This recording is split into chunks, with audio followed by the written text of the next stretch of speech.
എല്ലാരും പറയും, ഇതിന് മുന്നേ പറഞ്ഞു ഗ്ലൂട്ട എടുത്തില്ല. ഞാൻ ഇന്ന് വരെ എടുത്തില്ല. പക്ഷെ അപ്പൊ എനിക്കൊരു വാശി, എന്തായാലും എടുക്കാമല്ലോ. ഇനിയിപ്പോ എടുത്തില്ലെന്ന് പറയത്തില്ലോ, എന്തായാലും ഒരു സെറ്റിങ്സ് എടുത്തിട്ടുണ്ട്.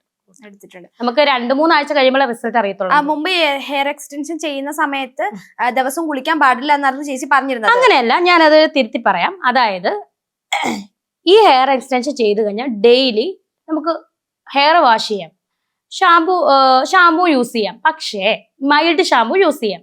ഞാനൊരു കാര്യം, എന്റെ പേഴ്സണൽ കാര്യമാണ് ഞാൻ പറഞ്ഞത്. അതായത് ചില ആളുകൾ സ്ഥിരം തല കഴുകാത്ത, ഞാൻ സ്ഥിരം ഒന്നും തല കഴുകത്തില്ല. വേറെ ഒന്നും കൂടെ പറഞ്ഞാൽ, നമ്മുടെ നാട്ടിലാണെങ്കിൽ നമ്മുടെ വീട്ടിലാണെങ്കിൽ നമുക്ക് തല കഴുകാൻ സ്ഥിരം. ഇപ്പം ബിഗ് ബോസ് നടക്കുന്ന സ്ഥലം നമ്മുടെ സ്ഥലമല്ല, അല്ലല്ലോ, നമ്മുടെ സംസ്ഥാനമേ അല്ല. അപ്പം നമ്മൾ അവിടെ ചെല്ലുമ്പോഴത്തേന് വെള്ളം മാറി കുളിക്കുന്ന ഒരു സംഭവം ഉണ്ട്. അപ്പൊ വെള്ളം മാറി നമ്മുടെ തല കുളിച്ച് എന്തായാലും നമുക്ക് അസുഖം വരും. ഒന്നാമത്തെ കാര്യം, സൈഡിൽ കൂടെ എനിക്ക് അസുഖം വന്നു കഴിഞ്ഞാൽ ജലദോഷം പിടിക്കുന്ന ഞാനാണ്. സോ അതുകൊണ്ടാണ് ഞാൻ ആഴ്ചയിലോ അല്ലെങ്കിൽ 2-3 ദിവസം കൂടുമ്പോൾ ഞാൻ തല കഴുകിക്കൊണ്ടിരുന്നത്. അല്ലാതെ എക്സ്റ്റൻഷൻ വെച്ച് കഴിഞ്ഞാൽ തല കഴുകരുതെന്നൊന്നും അല്ല ഞാൻ പറഞ്ഞത്. എന്റെ പേഴ്സണൽ കാര്യമാണ് ഞാൻ പറഞ്ഞത്. എക്സ്റ്റൻഷൻ വെച്ചാൽ ഡെയിലി തല കഴുകാം.